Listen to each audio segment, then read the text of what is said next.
Welcome to the Cynical Citizen, the fastest growing site on the internet. My name is Tony, and one day I thought, surely someone wants to hear some Gen Xer they've never heard of talk about the ex-reality TV celebrity.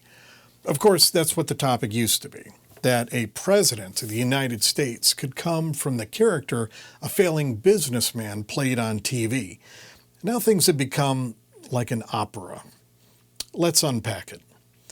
In the last 3 weeks, we've seen a flurry of activity like what you might see on a game show. We've seen veiled and often denied otherisms turn into cornerstones of administrative policy, to the point where months celebrating our cultural diversity have been removed from the calendar, while people brave enough to understand their own internal gender and take steps for their own sanity have been demonized. All the while, a pathetic cry of "won't anyone please think of the white man" rises up from the billionaires in charge, who don't give a shit. They'd declare fish shaving the national pastime if they thought it would keep their disciples loyal to the idea of keeping them in power. Remember when dog and cat eating seemed so important about 8 weeks ago? There's no executive orders on that. Today, or last week, everyone was talking about Trump's polling numbers being slightly above water. Conservative headlines read, "It's the highest he's ever polled, 53%. If you want to see what 53% gets you, try coming home with a 53% on your next certification exam or college test. Now, from a presidential approval standpoint, 53% does elevate him to the second worst historical approval. The worst approval is held, of course, by Donald Trump in his first term. And you know it's just smoke. Sure, his base is riled up because he's getting things done and promises kept and all the other soundbite bullshit. They act like all his orders exist in some kind of vacuum. They can shake the dust off their hands, job done, except when the end effects of those orders come around and they end up with the aftermath. They're going to be left holding the bag. And that's who I really want to talk to right now. Trump people. Now, the author, Peter Senge, said something I very much agree with. He said, "People don't resist change. They resist being changed. And I'm not here to change you or convince you that you're doing something wrong. To sum up what I'm going into next, you put money down on a winning horse. You won. It's time to get paid. I get it. Look, he's a good showman. If he wasn't, The Apprentice wouldn't have been nearly as successful as it was. You look at him and hear words that play to your fears. This isn't new strategy. How long have Republicans told you that Democrats were coming for your guns? 40 years? How many times have those fears been proved true? How many times have you heard the stories you've been told? And have those stories actually affected your individual lives? I saw a picture of a wall at the FBI. It was being painted over. This was last week or so. And the guy was painting over words like together and all of us and culture. And I saw a comment in the conservative Reddit that said, "I don't see anything on that wall that would divide anyone." And I realized that that's what you've been told. You've been told that Black Lives Matter is bad because it divides us by race, and we shouldn't teach about slavery because that's in the past and dredging it up divides us. But what do you think eliminating government agencies like the Department of Education is designed to do? Sending it back to the states is just code.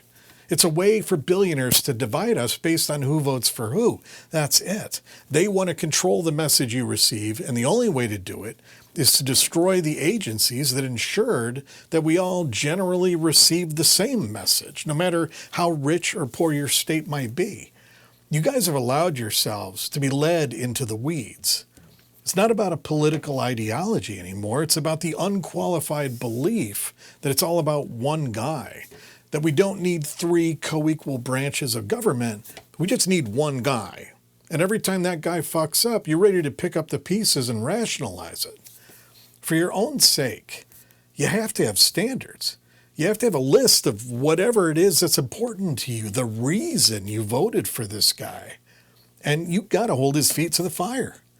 Again, you put money down on a winning horse. It's time to get paid. Don't accept some kind of watered-down excuse. He made precise promises. If you're not going to get paid, then what's the fucking point?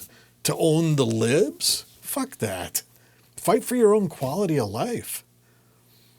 The politics in this country used to be based on one thing, that we all had the same destination in mind. We just had different ideas on how to get there. But conservative messaging hasn't been about that in a long time. It's been about how liberals are dangerous and they're coming for your way of life, and trans and gay people are child predators. It's all fear and batshit crazy. It's little kid stuff. But the pain those lies cause is very adult and very real. And now the single individual you follow has surrounded himself with yes men and other fucked up individuals. You really think that an alcoholic Fox News host is the absolute best candidate for Secretary of Defense? You really think that a 19-year-old is qualified to hold the position of senior advisor in the government? All of these individuals hinge on one guy, one egg-shaped guy. And I hate to be the bearer of bad news, but a 78-year-old egg-shaped guy that exists on a steady diet of McDonald's? I'm not a doctor, but I can tell you we all have one thing in common, and at some point his time will be up. He already drinks water like he's an alien trying to act human. And then when he's gone, then what? You put all your hopes on one guy who actually has the moxie to get himself elected. What happens to all his toadies then? You think J.D. Vance steps up to lead a movement like this? Not according to Donald Trump. To my liberal family, hang in there and stay tough like a goddamn junkyard cat.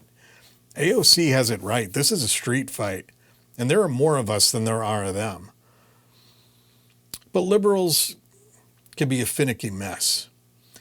In his own way, Trump and his choices could be the galvanizing factor for our side. When we broke away from Mother England, it was people like us bringing the fight. When the South refused to recognize an entire race of people, it was people like us that pushed back. It's not the 30s, and we're not alone. Trump's biggest weakness right now is that other world leaders don't feel the need to kowtow like they did the first time around. So there will be consequences to idiotic actions.